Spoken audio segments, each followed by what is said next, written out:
नमस्कार, आप देख रहे हैं मनी 9 झटपट। मैं हूं अभिषेक श्रीवास्तव।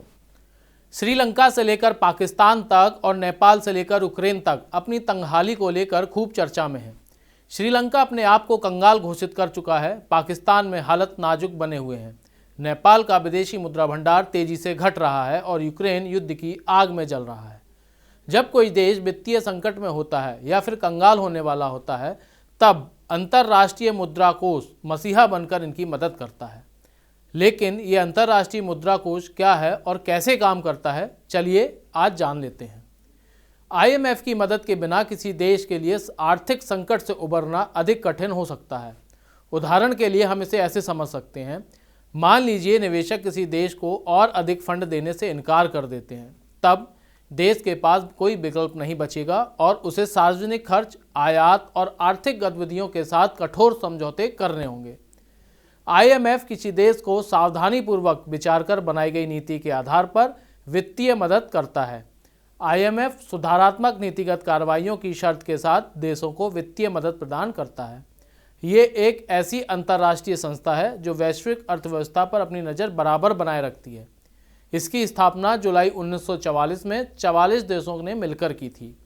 इनमें एक देश भारत भी है। IMF का मुख्यालय Bretton Woods, New Hampshire, US में है। 1939 से लेकर 1945 तक चले दूसरे विश्व युद्ध के कारण बर्बाद हुई वैश्विक अर्थव्यवस्था को दोबारा पटरी पर लाने के लिए अंतर्राष्ट्रीय मुद्रा कोष की स्थापना की गई थी।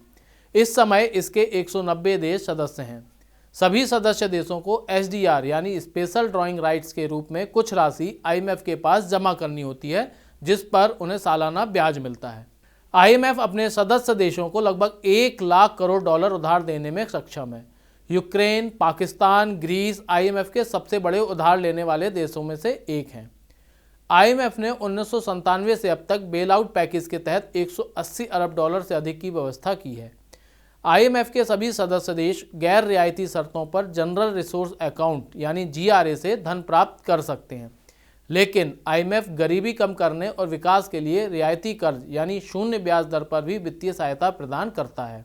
उभरते और विकसित अर्थव्यवस्थाओं के संकट में फंसने पर IMF उनके शॉर्ट टर्म या संभावित भुगतान संतुलन की समस्या से निपटने के लिए स्टैंड बाई अरेंजमेंट्स यानी SBA के माध्यम से सहायता उपलब्ध कराता है। कम आय वाले देशों को स्टैंड बाई क्रेडिट फैसिलिटी यानी SCF के जरिए मदद की जाती है।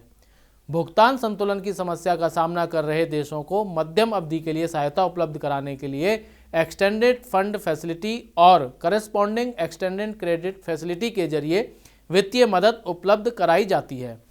कम आय वाले देशों के लिए रैपिड फाइनेंसिंग इंस्ट्रूमेंट और संबंधित रैपिड क्रेडिट फैसिलिटी उन देशों को तुरंत सहायता प्रदान करते हैं जिन्हें कमोडिटी की कीमतों में उतार चढ़ाव, प्राकृतिक आपदाओं आदि से हुए नुकसान की भरपाई के लिए नकदी की तुरंत आवश्यकता होती है। कोई देश कैसे संकट में घिरता है, आइए इसे भी अब समझ लेते हैं।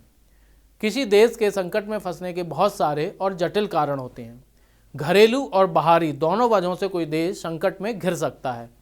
घरेलू कारणों में अनुचित राजकोषीय और मौद्रिक नीतियां शामिल हैं, जो बड़े आर्थिक असंतुलन जैसे ऊंचा चालू खाता और राजकोषीय घाटा और भारी कर्ज बोझ को बढ़ा देती हैं।